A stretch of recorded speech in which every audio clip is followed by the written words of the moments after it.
السلام علیکم۔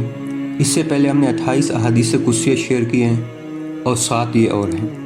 حضرت جندب بن عبداللہ رضی اللہ تعالیٰ عنہ سے روایت ہے کہ رسول اللہ صلی اللہ علیہ وسلم نے ارشاد فرمایا، تم سے پہلی قوموں میں ایک شخص تھا، وہ زخمی ہو گیا جس سے اسے ناقابل برداشت تکلیف ہونے لگی، چنانچہ اس نے چاقو لے کر اپنا ہاتھ کاٹ ڈالا، جس سے اس قدر خون بہا کہ اس کی موت واقع ہو گئی۔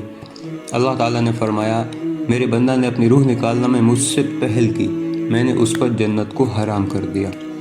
حضرت ابو ہریرہ رضی اللہ تعالیٰ عنہ روایت کرتے ہیں کہ رسول اللہ صلی اللہ علیہ وسلم نے ارشاد فرمایا، اللہ تعالیٰ ارشاد فرماتے ہیں، جب دنیا سے اپنے مومن بندہ کے کسی پیارے کو قبض کرتا ہوں اور وہ ثواب کی امید پر اسے برداشت کر لیتا ہے تو میرے پاس اس کے لیے سوائے جنت کے اور کوئی بدلہ نہیں۔ رسول اللہ صلی اللہ علیہ وسلم نے فرمایا، اللہ تعالیٰ کا ارشاد ہے، اگر میرا بندہ میری ملاقات کو پسند کرتا ہے تو میں بھی اس کی ملاقات کو پسند کرتا ہوں، اور اگر وہ میری ملاقات کو ناپسند کرتا ہے تو میں بھی اس کی ملاقات کو ناپسند کرتا ہوں۔ حضرت جندب رضی اللہ تعالیٰ نے روایت کرتے ہیں کہ رسول اللہ صلی اللہ علیہ وسلم نے بیان فرمایا کہ ایک شخص نے کہا کہ اللہ کی قسم،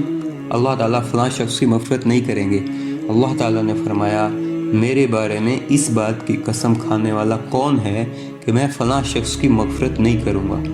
میں نے فلاں کی مغفرت کر دی اور تیرے اعمال کو کالعدم قرار دے۔ حضرت ابو ہریرہ رضی اللہ تعالیٰ عنہ فرماتے ہیں کہ نبی اکرم صلی اللہ علیہ وسلم نے ارشاد فرمایا کہ ایک شخص نے زندگی بھر گناہ کیے، مگر جب اس کی موت کا وقت آیا تو اس نے اپنے بیٹوں کو وصیت کی کہ جب میرا انتقال ہو جائے تو مجھے آگ میں جلا دینا، پھر میری راہ کو باریک کر لینا، پھر مجھے سمندر میں بکھیر دینا، کیونکہ اللہ کی قسم، اگر میرے رب نے اپنی قدرت سے جمع کر لیا تو مجھے ایسا عذاب دے گا کہ ایسا عذاب اس نے کسی کو نہیں دیا ہوگا۔ تو اس کے بیٹوں نے ایسا ہی کیا۔ اللہ تعالیٰ نے زمین سے کہا کہ اس کے جو ذرات تو نے لیے ہیں وہ واپس کر دے، چنانچہ وہ فوراً ہی اللہ تعالیٰ کے سامنے آ موجود ہوا۔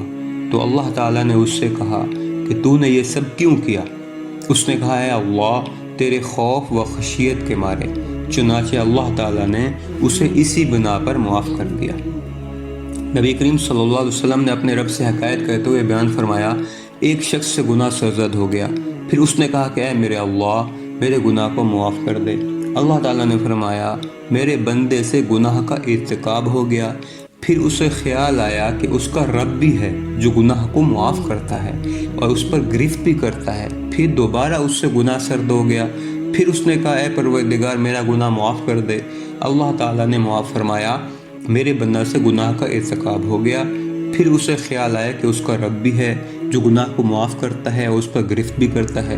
پھر تیسری بار وہ گناہ کا مرتکب ہو گیا اور کہنے لگا، اے پروردگار، میرا گناہ معاف فرما دے۔ تو اللہ تعالیٰ نے فرمایا، میرا بندہ گناہ کا مرتکب ہو گیا، پھر اسے خیال آیا کہ اس کا رب بھی ہے جو گناہ کو معاف کر دیتا ہے اور اس پر گرفت بھی کرتا ہے، تو جو چاہے عمل کر، میں نے تجھے بالکل معاف کر دیا۔